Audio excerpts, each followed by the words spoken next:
may panglabas ka ng alpha. So hindi siya super reliant sa Spear of Alpha to disengage kasi meron kang guiding wind para makalabas. In another perspective naman, no, okay din naman yung Zushin plus na Matilda. Considering na pag pinasok yung Zushin, at least meron siyang panakas na guiding wind. O pwede pa nga siyang sumama with the Circling Eagle at sabayan ng kanyang ultimate at napakagandang backline access agad ito.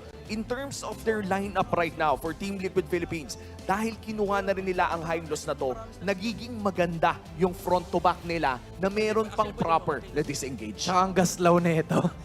Yun ang napapansin ko right away. Womi is right. Engage and disengage. They have the Ayun na. combination. Pero Kaja at Beatrix ang wrap-up ng Aurora sa draft.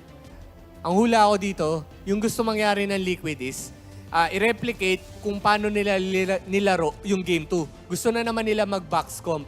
So ito, last pick nito, sure, hindi na ata to assassin.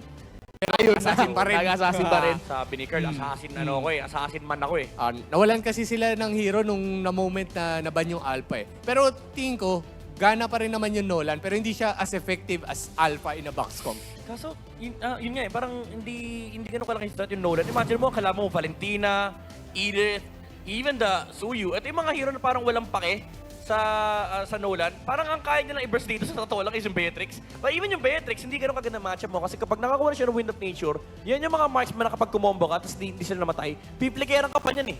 Tapos papatayin ka. That is an idea that the Auroras have in mind. Picking up the Beatrix para kay Paldoming. Meanwhile, Team Liquid Philippines, hawak nila ang agility, speed with a glorious pathway and a circling eagle na hawak ng Hylos at ng Matilda. Match point ang pinaglalabanan ng dalawang teams natin. Who's gonna get to point number 2? Casters, pasok. This is it. Welcome Oras to na ulit Mobile para Legends. matunghayan ang lakas ng ating mga players. Aurora laban sa TLPH. Suyo this time around ay napunta sa Aurora. Parang binanggit natin to kanina eh. May chance kayang makita natin na si Demon Knight naman ang nakasuyo. At sino mag-aakala na next game mangyayari na siya. Be careful what you wish for. Be careful talaga. Oo, kasi ito na, nakita natin. So, pinag-usapan natin before mag-start yung playoffs natin na magagamit ba? Sino ang gagamit? Yes. At kung ma-open ba yung Suyo. So, third game na siya nagamit para sa ating playoffs. And yung Jushin naman ay gamit na gamit din. Actually, para sa ating pinaka-run. And emblems, parang the usual para dito sa ating mga players. Feeling ko yung typical na chaotic na naman na pwede nating makita na team fight. Kasi for Team Liquid, wala naman din silang super hard na magiging lockdown para rito kay Demon Knight. Pero hindi naman din yata yun ang magiging pinaka-idea kapag mag-engage sila dito. Kasi syempre, meron tayong binabantayan na Paldoming na nabanggit nga dito ng ating mga katambay sa Infinix Game Tambayan. And dahil nga doon ay marami-raming habulan din yata ang pwede nating mangyari. For the first time today, parang halos walang purify na magaganap. Flicker na lang talagang ganap ngayon. Kasi wala din naman talagang pinaka-pang-hold. Or actually, lahat ng mga pang-hold ay nasa side ng Aurora. Pero kasi hindi mo naman purify yung Divine Judgment. Para mapupurify mo na lang is yung padabog ng isang Edith. So, parang mas tahimik to. Patahimik ng patahimik. Yes. Yung ating mapa so far from game number 1, game number 2. Ngayon nagta-transition tayo na kalmado lang muna. Oo, pero dito na siguro tayo magkakaroon ng tagpo dahil magsisimula at magsuspawn na ang kauna-unahang turtle natin for this game. Nabanggit na ang ating Infinix Game Tambayan na pinaglalabanan nila rito ay match point.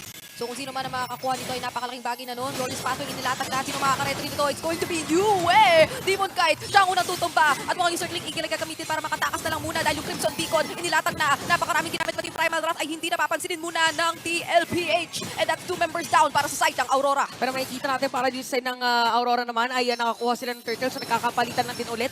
But so far in terms of sabihin na nating team fight talagang yung pagkadikit-dikit ng side ng TLPH ay talaga nakaka-capitalize sila isipin mo meron kang Hylos, tapos meron ka pang nag-guiding wind. So yung sabihin na natin sustainability ng kanilang hero composition ay kitang-kita para dito sa ating laban. 1.2k gold. That is big for a Wow. 3-minute game. Oo. Pero yung sa may ano din natin, sa may mga gold laners din natin ay lamang pagdating si gold. Si Benny Cutie. Oo, tsaka Sky Piercer ang inuna talaga rito ni Doming pala, ano. So, kailangan magdoble ingat ng Team Liquid Philippines. Fortunately for them, parang pwede pa nila talaga gawin yung magdidikit at magsasama-sama ng sobra para ma-maximize yung mga healing speed up dyan ng Glorious Pathway kasi hindi naman na naka-revitalize this time. Interestingly din si Sanford kasi wala pa naman si Doming, hindi pa naman siya sobrang nakakasali din. And even nga yung Primal Draft, parang sinalo lang nila ng harap-harapan kasi hindi pa naman kataasin yung damage. Pero mukhang ito na yung time na baka unti-unti nang maghanap ng engage ang Aurora MLBB. So doble ingat kung ikaw ang Team Liquid Philippines. Pero nangyayari talaga yung sinasabi mo na natahimik muna. O parang forward nga sila ngayon eh. Parang sinasamahan muna nila si Doming para magdo-double lane, parang hatid sundo. Oo. Yun ang nangyayari para dito sa ating mga teams. Now for TLPH, parang sila din ay inaantay muna yung sabihin na natin pwedeng farm for Benny Cutie. Pero si Carl Kise talaga nagpa-farm lang doon sa farming area ni Demon Kite. Wow. Magkakasuntukan niya lang sa may bottom lane pero pokes lang ang gagawin ng ating mga players. So Turtle again for both of these teams. Again, Aurora kanina nakakuha pero nanalo sa team fight yung TLPH. Pwede magbago yung sitwasyon or pwedeng maulit-ulit ng mga teams. Yes, depende talaga sa magiging kapalaran dito. Nakita natin kanina na talagang natansya ito ng Team Liquid Philippines. Pero this time naman, Aurora MLBB, sila yung medyo nakapalibot talaga dito sa ating bandang third and fifth. At makakasama na si Doming this time. Ano, so tingnan natin kung ano yung magiging development. Nahila! Kasi makasasaluhin ni JP lahat. Mula Divine Judgment hanggang dun sa Venom's Rage. Nandito rin yung Glorious Pathway, inilatag na. Pero Circling Eagle mukhang kay Sanford lang nakapuntirya. At ngayon naman, sino ba ang susunod na tutumpa? Mukhang that's going to be Edward. Grabe si Sanji. Pumasok ito Crimson Beacon. At ang daming sinalo ng mga bala ng TLPH. Pero magiging palitan natin 3-4-3. Double kill para rito kay Doming. At mukhang makakalabang pangayata ng kaunti ang Aurora MLBB dito. Flicker para kay Benny Cutie. Okay, so nakita natin nakapag-free hit si Doming 301 by the way kay Doming dito. So tumaas na yung goal ni Doming and wala yata nakapansin for the players. Napili talaga yung kanyang Circling Eagle at ginamit na yung flicker para mapadiin. Teka lang, gusto talagang ilaban ito. Kaso naiwasan niya at doon yung Zaman Force at sinalo niya yung Niners Apathy! Oh my goodness!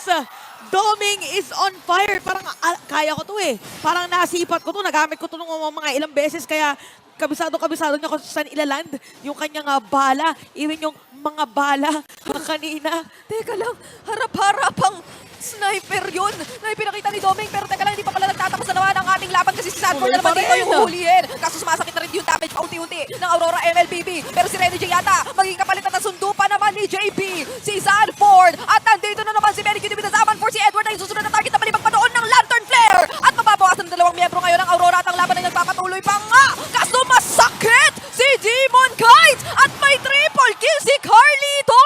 Grabe yung sagutan dito ng mga junglers natin. Lahat ng mga players ngayon talaga nagse-step up every time na merong team fight. Pero for TLPH, diretso doon sa may turtle lamang pa rin sila pagdating sa gold. Pero makikita natin na yung mga players natin is fully aware of the potential ng kanilang mga heroes. So kung okay na hindi mo na umuwi ay talaga nagsistay sila sa team fight, but you really have to comment yung naging back-upan na nangyari dito. And Carl Casey, si Caro rito ay 6-1-2, so perfect KDA siya. Para sa game, parang na-miss niya atang gumamit ng Nolan. Oo, masayang-masaya si Carlito ngayon, pero may isa pang masaya sa Aurora, tingin ko eh. Ang naka-first item Sky Piercer na si Doming na currently merong 4-0-1 standing. So, medyo kailangan mo talagang alalahanin yun kung ikaw ang Team Liquid Philippines kasi isa siya sa mga hindi pa natatarget at nahahanap.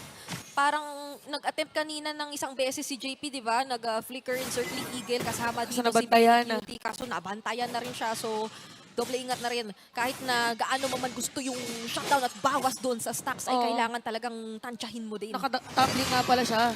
Tsaka dito, speaking of stocks, mamaya magiging masakit na yung stock pag hindi pa rin matarget ng side ng TLPH si Doming. So gagawa mo na ng play yung Aurora din sa may top lane, pero nandun din ang demand at nakaabang Carl Casey, pero para mapapalimutan yata sila para magiging 5-man yata. Hindi. 1, 2, 3, 4. 4-man, 5-man. Okay, 4-man, 5-man. Di na natin alam. Basta binuhusan dito si Sanford ng lahat ng mga pwedeng ipo sa kanya. At mirroring lang naman ang gagawin ng Team Liquid Philippines. Pero ang sakit ni Caro dito! Isang hit na lang! Si Doming! Habulin ba niya? Kasi medyo depensado naman, no? Okay, hindi nahabulin. Pero tinatry ikutan at mukhang dito na nagtatapos ang habulan. Hindi na muna magtutuloy si Car unless he way ang gusto! Pero pa si Carl DC dito mawala na buhay. Ginamit niya Circling Eagle para makatakas. At ito na nga mga players na TLPH para mabibigyan na yata si Edward. Benny Cutie biglang sumayaw. Okay, at nandoon kamuntikan din makabato ng ilang bala si Domeng. Pero alam na ng Team Liquid na hindi na sila pwedeng magbabad. So out kung out. Pero grabe yung salubungan mula sa kabilang dulo ng mapa. Nagkaano sila intersect doon sa may gitna. Hindi ko na nga alam kung ano nararamdaman ng mga players natin ngayon kasi parang hindi natin malaman kung tapos na ba yung team fight o hindi. Oo. Yun yung mga tipo na hindi kausapin mo. Nasaan ba? Okay. Ituro mo, ituro mo. Oo. At ang tinuturo ngayon ay si Renny J ay nakikita natin dito sa side Oo, ng oo. Aurora. Ginamit yung Glorious Pathway. At gusto na naman kuhain dito si Sanford kaso nabalibag lang si Rene J. Nabawian doon. At sapat na pala yung oras para makapag-lord si Carlito. Ang bilis ng nagiging takbo ng laban ngayon. Oo, parang bawal kang pumikit kasi pag pumikit ka parang bigla na lang mawawala ng isa, dalawang player. Naiwan yung S. Isa, dalawang players. Okay. Naiwan yung S. So ito, Lord ay mag-march sa may bottom lane. Heal PH lamang dito ng 3.1k in terms of gold. And tama yung pinagit mo dito na nagiging mabilis yung pangyayari. That is because of the guiding wind na rin. Even Yes. Sanchi, parang medyo offensive yung kanyang Oo. Crimson Beacon na talagang magpo-front siya. Uh, Tapos lumilipad ka na, meron ka pang highway. So, grabe naman yung gigil dito. Kaso nga lang mukhang nasaktuhan si Carolito. Pero yun na yata yung inaasam-asam nila na shutdown onto Domeng. Pero kapalit nun ay yung jungler din ng Team Liquid Philippines. Sabi natin parang yung mga marksman ay mostly sa late game eh. Uh-huh. Pero yung mga marksman, mga gold day natin para kayo pa lang. At speaking of, si Demon kahit makakakuha ng kill si Benny Cutie, makikita rin nila. Ilalaban pa ba ito ni Benny Cutie at ni Sanji kasi dadalawa na lang natitirang miyembro at mukhang makakakuha ng magandang bawi ngayon ang Aurora.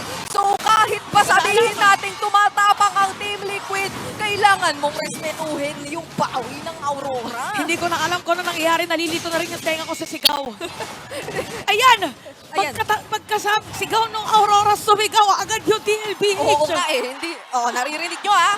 O di ba, nagpapalakasan sila? Sinigaw palalo! Sige lang! At ang sigaw ng taong bayan, wala mo ng team fight. Ang sigaw ng taong bayan ay mag-cheer muna sila. Oo, grabe si ano.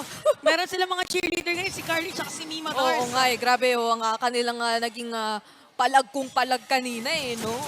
Kung mababalikan natin prior to this series, mainit, maski yung community, natin, palag. So, natatranslate yun at mukhang pinapasa ng maigi ng Yung energy, mga no? fanbase yung energy Oo, nila. so parang yung mga klase ng energy ball. Kung dati ang energy ball, tataas mo yung kamay mo. Ngayon, isisigaw mo. Yes. Ayan na, ayan na. Oo, okay. Okay, okay. Nagpapakiramdaman lang. Okay. Kung kanina nagkakataasan ng balahibo, ito, diretso. Ang isa sa mga siguro na observe natin ginagawa din paulit-ulit ng Aurora MLBB ay dahil siguro din ganito nakataas yung damage output nila ay hindi sila sobrang nanghihinayang na ang i-target ay si Sanford kasi siya naman din yung super nagpo-front at parang yung naglalagay ng sarili niya out there para dito sa mga members ng Aurora MLBB. Pero isa yun sa mga paulit-ulit na babaligtad din ng Team Liquid base sa mga naobserbahan natin kanina. Pero one thing is for sure ay unti-unti nang nakakapa din ng Aurora MLBB yung damage nila. So na-shutdown man isang beses si Domeng, siya pa rin yung kailangan mo ring bantayan kung ikaw ang Team Liquid Philippines. Oo, tsaka parang ano to eh, yung sabihin na natin yung damage from Benny Cutie and Cardizi, ganun din yung ginagawa ng damage from Demon Kite and Domeng na ating Domeng Kite connection. So ito na naman, narinig na naman natin yung ugong ng Lord. Parang Okay, okay. kakaiba na naman yung papakitang dito, team fight ng mga teams. Ayan na, lumampas na siya. Nag-spawn na siya ulit. At hawakan. I think isa rin sa mga kailangang isipin dito ng Team Liquid na ang taas ng capability talaga ng Suyo mag-secure ng mga objectives kung ganito at ganito lang. So, probably Hero ang isa sa mga pinaka magiging Hero muna, no? go-to. Parang mag--1 muna if Oo. ever na merong sumilip. Yes, options yun ng Kaso, Team Liquid. parang ang problema din dito for Team Liquid, pwede kasi biglang manghila din si Rene J pag na-reveal. Oo, yun din. Yung kahit sinong player, actually kahit si JP pwedeng bigyan, anyone ay parang advisable na bigyan kung ikaw ang Aurora dito kasi single target, why not make Actually. the most out of it? Pag Yes. nasa bunutan mo or natalian mo, diretsuin mo na. Oh, wag mo naman Sorry. wag mong masyadong reaction baka ako dito ang masampulan ng kapag kung ano mang ginagawa ni JP magmula pa kanina eh. Pero may sapat naman na yatang impormasyon ng magkabilang kupunan kahit papaano. Tingnan natin kung sino ang magsisimula ng labang ito kasi kampante talaga ang Aurora MLBB para dito sa pagsisimula nung Lord natin. Alam naman natin yung capabilities ng isang Soul Saver, tama. Pagka na timingan niya yung Lord. So Grabe ang pagiging maingat ng dalawang teams prior to this Pag Lord. nagkamali ka kasi ng pindot dito, ibig sabihin yun, napindot mo na yun, hindi mo na mapipindot mamaya. So, kailangan mo maging maingat. Ibig sabihin yan, pag pinindot mo yung... Oh! Wow! The horse is flying. Wow! Nakita mo yun? Parang carousel ah. Ano, parang nabibring back ako sa mga younger years ko na. Parang carousel yung... Ay, ito na lang! Speaking of younger years! Oh my God! Ayun na, yung mga highway. Lumipad na rin si JP. Okay, Sa harapulin nga talaga si Domec. Sinalubong nila ni Jay. Oh, isa na pa talaga yung intersection natin dito sa Batay. Titingin kasi napakaraming nanakap doon ng Earth Shatter. Pero dediretsuhan na lang si Doming doon sa likod. Kaso nga lang si Carolina yung susunod na tutumba. Si Sanford, talagang hinahanap lang dito yung Beatrix. At nahanap naman niya, kaso nga lang 2-4-2 trade na. Sino nga bang makakalamang dito? Kasi si Demon kahit makakaisa pa. Ano ko si Benny Cutie na papalipunan na rin ng players. Pinalibag si Benny Cutie. Si Benny Cutie ay dinabugan. Si Daddy JP na lang natitira. Para dito sa side ng TLPH. At meron kang tatlong players ng Aurora. Nandito si Demon kahit Yue at si Edward at sinisimulan nila ngayon yung Lord. Mukhang makukuha na ng Aurora MLBB. Itong 12-minute Lord objective ng walang contest mula sa Team Liquid Philippines. Pero mababa pa naman ang death timer, so makakapag-respond sila in time for the defense. Pero isa na naman itong oportunidad para sa Aurora na makakuha ng mas malawak na control sa mapa. Balikan nga natin ang Infinix Instant Replay na yun. Ano na to eh? Medyo after na yun nung naging conceal hanap Sanji moment Akala ko ni yung Renegade. ilalagay sa instant replay nung lumipad yung Carlos kanina. But yeah, yung space na to parang nagkawatak-watak pala kasi yung mga players ng TLPH. So na-target out sila. Yes. Since inisa-isa sila ng mga players dito ng Aurora. Yeah. So Lord ay mag-march in dito sa middle lane. Again, momentum ang nakataya para dito sa ating mga teams. 1-1 ang ating current score. Pero yung mananalo dito is match point. Okay, yun ang isa sa mga pinakamagandang targeting na nakita natin from Aurora MLBB throughout this entire game. Pero ito na yung Glorious Pathway, inilatag na nga. Gustong harangin, gusto lang i-focus muna yung Lord Objective na nandito sa middle lane inhibitor turret ng PLPH. Pero ang sakit na nga talaga doon ng Bedex Ridge, kailangan mag-guiding wind doon para malang makabalik ng konting buhay para rito kay Sanford. Pero matagumpay na mapapatumba ng Aurora MLBB yung inhibitor turret. Oh, parang masisira na rin yung Torre dito sa may bottom lane at sobrang nahihirapan nga ng mga players ng side ng TLPH na talagang bigyan si Domen kasi mabibigyan nila pero dalawang players yung magiging kapalit. Ginamit na naman yung Glorious by the way.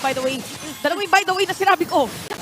Dalawa kasi yung Glorious Pathway na magkasunod na makikita natin ngayon dito. Pero yung ginamit, yung hinatak ay si Sanford. At mukhang mabibigyan na naman nga dito ni Doming na napakataas na siguro ng stacks sa Sky Piercer. So 33 seconds, wala si Sanford para sa Team Liquid Philippines. Oo nga kasi kanina pa 18 na ay 15 minutes.